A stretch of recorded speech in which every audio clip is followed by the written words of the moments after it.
Welcome to the Tolls of Zoza's story. David had not opened the garage in 51 days. It stood behind his small house, like a quiet reminder of a version of himself he once believed in. Inside were boxes of unused paint, a half-built wooden table, and the old hammer his mother had given him when he moved out at 24. Dust rested on everything, like time itself had settled there. Every morning, on his way to the bus stop, David glanced at the garage door. Tonight, he would whisper to himself, "Tonight, I'll work on it." But night always arrived heavy. Work emails, tired eyes, the easy comfort of the couch. Tomorrow felt safer than today. David was 35. He worked in a marketing office downtown. The pay was fine. The house was fine. His life, from the outside, was fine, but he had never completed anything with his own hands. No finished furniture, no project he could touch and say, "I made this." His mother had been different. She repaired everything in their small apartment when he was growing up. Broken cabinet, she fixed it. Loose chair, she tightened it. She used to say, "If you can fix something, you understand it. And if you understand it, you respect it." He didn't understand that then. Now he did. One Sunday morning, David noticed his neighbor, Mr. Harris, outside in his yard. Mr. Harris was in his late 60s. Retired, quiet. He was building a small wooden garden box beside his fence. David watched from his kitchen window. Mr. Harris measured carefully, cut slowly, adjusted.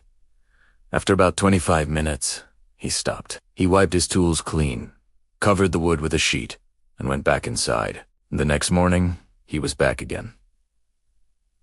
25 minutes, no more. That evening, David stepped outside with his coffee. "You're building that very slowly," David said.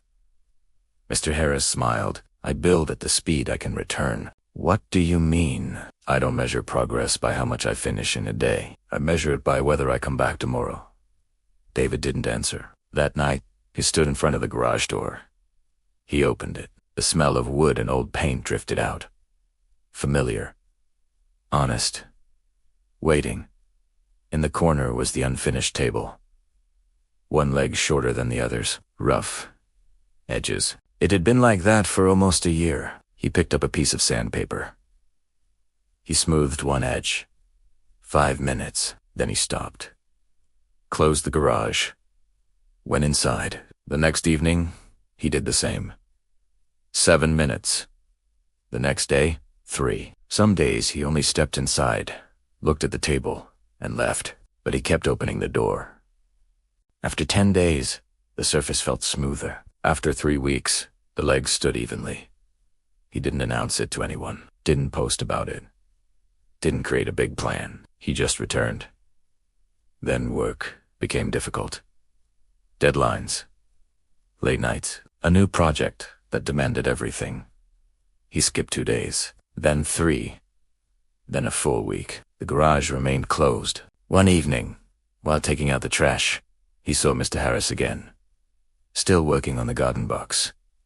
"Still building?" David asked. "Yes."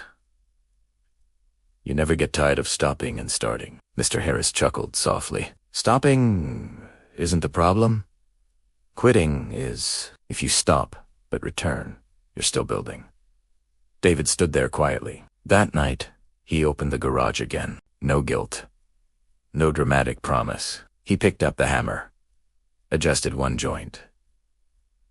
4 minutes. Closed the door. Came back the next evening. And the next. Autumn arrived slowly. The air grew cooler. Leaves gathered along the fence. One Thursday evening, David tightened the last screw. The table stood in the center of the garage. Not perfect. One edge was slightly uneven. The stain darker on one side. A tiny mark near one corner where he had misjudged the drill. But it stood solid, real. He carried it inside and placed it near the window in his living room. Sunlight touched its surface. He ran his hand across it. He didn't feel proud in a loud, triumphant way. He didn't feel transformed. Felt steady. For the first time in years, Something in his home existed because he had returned to it again and again. That night, he opened his notebook. He sketched a simple bookshelf, nothing ambitious.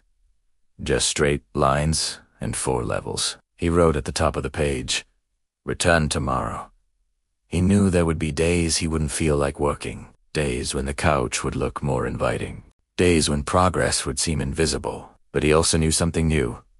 Progress was built in long, heroic bursts. It was built in minutes, in small returns, in quiet decisions to open the door again. The next morning, before leaving for work, David paused at the garage. He didn't say tonight. He didn't promise anything dramatic. He simply touched the handle and smiled. 5 minutes would be enough. And this time he understood it wasn't about finishing fast. It was about never staying away too long.